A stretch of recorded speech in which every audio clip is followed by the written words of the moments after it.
I want 500 horsepower. I also want 500 horsepower. Here's 5 new cars making over 500 horsepower. Starting with the big, sexy nose M4 competition. Sexy nose? More I like it. Big nose. It grew on me just like the size of that grill. Oh, it grew.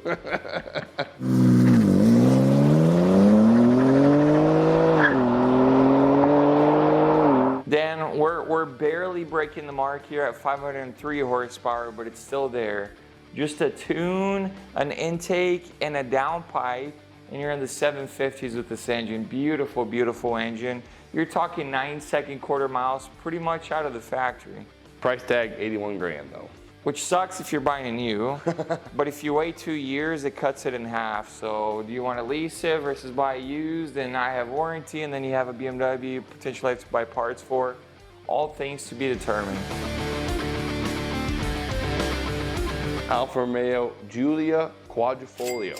I didn't know much about this car, but it's a beauty. I don't like price tag 81 grand. It's got a rotary looking intake and it's ugly. 505 horsepower. Yeah. 0 to 60, 3.6 seconds. 3.6, okay. 0 to 100, 8 seconds. Yeah, nobody cares about that one. 11-second quarter mile.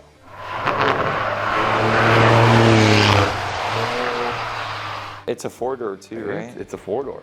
You're getting groceries, you're getting kids in the back. And you're home right away. You're doing a quarter mile, 11 seconds. Roundabouts, watch out. Yep.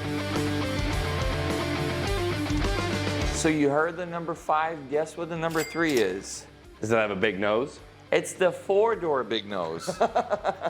It adds like 13 pounds to the freaking car, but then you got all kinds of room in the back. It's a gigantic vehicle, but it's got the power. How much power? Same amount of power, Dan.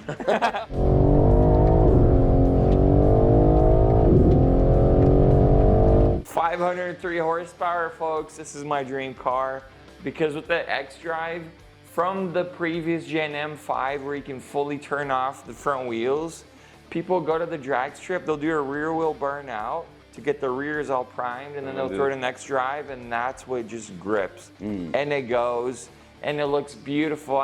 They grew on me. You get the CSL insert carbon fiber front grille, and it fixes a lot of the cosmetic issues.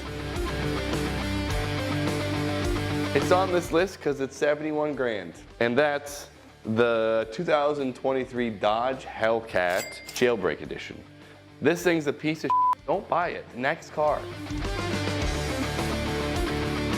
2023 Camaro ZL1. Oh, mwah, thing of beauty. It's so beautiful, it's no longer in production. Just because Chevrolet's stupid doesn't make it a bad car. Dude, nobody wants to buy it. You can't see anything. It is a beautiful car. It's worse than the Z when you're trying to look out of it. All you have to do is look forward. 0 to 60 3.4 seconds. With the manual or the auto? I don't know. Probably the auto. Yeah. 650 horsepower. That's crazy. That's what you need. That'll get you there. It amazes me that they fit all the cooling packages into the little hood, because you look at the Corvette, it has like 13 radiators and intercoolers and everything else. How do they make that packaging work on the Camaro? I don't understand. It just overheats. I'm just kidding, I don't know. Yeah, it doesn't overheat. It's bulletproof, man. It's amazing on the track. And it's 11.5 quarter mile. That's it. Yeah, hey, it's heavy. So is that the 1LE that's 11.4? 1LE is just suspension. It's some aero. Yeah. I guess it's not a ton of aero. Yeah, the canards don't do anything in the front. Yeah, I know. Well, what do you do in Chevy? That should be a 10-second car, minimum. That's why it's not in production, dude. You got the big nose BMW beating it out of the gate with no tune. I agree. With less power. $20,000 more dollars. Heavier.